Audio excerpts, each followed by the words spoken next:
വിവരമില്ല എനിക്ക്. എത്ര തവണ പറഞ്ഞിട്ടുണ്ട് എന്റെ പുറകെ വരരുതെന്ന്? നിന്നെ ഇഷ്ടമല്ലെന്ന് ഒരിക്കൽ പറഞ്ഞാൽ മനസ്സിലാവില്ലേ? മതി. സെൽ ഓൺ ചെയ്താൽ മെസ്സേജസ്, മിസ് കോൾസ്. ലണ്ടനിൽ എന്റെ ഓഫീസിൽ പോയിട്ട് നമ്മൾ തമ്മിൽ അഫയർ ഉണ്ടെന്ന് പറഞ്ഞോ? നിന്നോടാ ചോദിക്കുന്നേ? ഡാഡി ചോദിച്ചു ചെയ്താ പെണ്ണെന്ന്.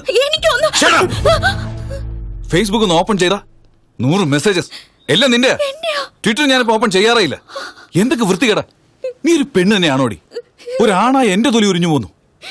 എന്റെ ഫോൺ നമ്പർ ആരാടി നിനക്ക് തരുന്നത്? ഓരോ ദിവസവും ഞാൻ ഓരോ രാജ്യത്താ. Each and every trip of mine is confidential. നീ ലവിന്റെ പേരും പറഞ്ഞ് എന്റെ കമ്പനിയിലതാക്കാൻ പോവാണോ? നിങ്ങൾ അത്രക്ക് റിച്ച് ആണോ സർ? നിന്റെ ഫ്രണ്ടിനോട് പറഞ്ഞേക്ക് ഈ വേഷം കിട്ടുന്ന എന്നോട് വേണ്ടെന്ന്. നിന്നെ മോങ്ങുന്നോടി പുല്ലേ.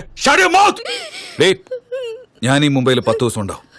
ഇനി ഈ ബീച്ചിൽ എങ്ങാനും നീ എന്റെ കണ്ണിപ്പെട്ട മാരേജ് ഹോട്ടലിൽ വന്ന് നീ എന്നെ കാണാൻ ശ്രമിച്ചാൽ ആ ലോബിയിൽ തന്നെ നിന്നെ കുഴിച്ചു മൂടും.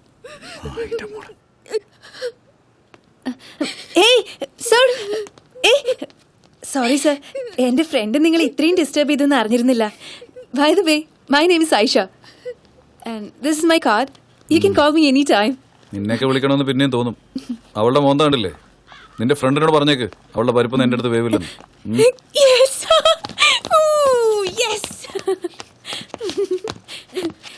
ഹേയ് പോട്ടടി, വിട്ടേക്ക്. അവൻ ഇഷ്ടമല്ലെങ്കിൽ നീ എന്തിനാ ഇങ്ങനെ പുറകെ നടക്കുന്നേ? പാവം, അവൻ കുറച്ച് ഡീസന്റ് ആയതുകൊണ്ട് നിന്നെ വെറുതെ പോരുത്. ഞാൻ എപ്പോഴും അവന് പുറകെ നടന്നത്. സത്യത്തിൽ അവന്റെ പേര് പോലും എനിക്കറിയില്ല. പിന്നെ നീ എന്തോന്നും മിണ്ടാതിരുന്നേ? അതിനെവിടെയാണ് അവൻ മിണ്ടാൻ സമ്മതിച്ചത്? ഡോബർമാനും പോലെ കുറച്ച് പേടിപ്പിക്കായിരുന്നില്ലേ? എന്നെ കരയിപ്പിച്ചു. ചെറുപ്പം മുതൽ എന്നെ ആരും ഇതുവരെ കരയിപ്പിച്ചില്ല. അറിയോ നിനക്ക്? പോട്ടടി, റിച്ച് കിഡ് അല്ലേ? നിന്നെ പോലെ എത്രയോ പേര് അവനെ കറക്കാൻ നടക്കുന്നുണ്ടാവും. പാവം, കൺഫ്യൂസ്ഡ് ആയി കാണും. അതാ ചൂടായത്. ചോർത്തോ?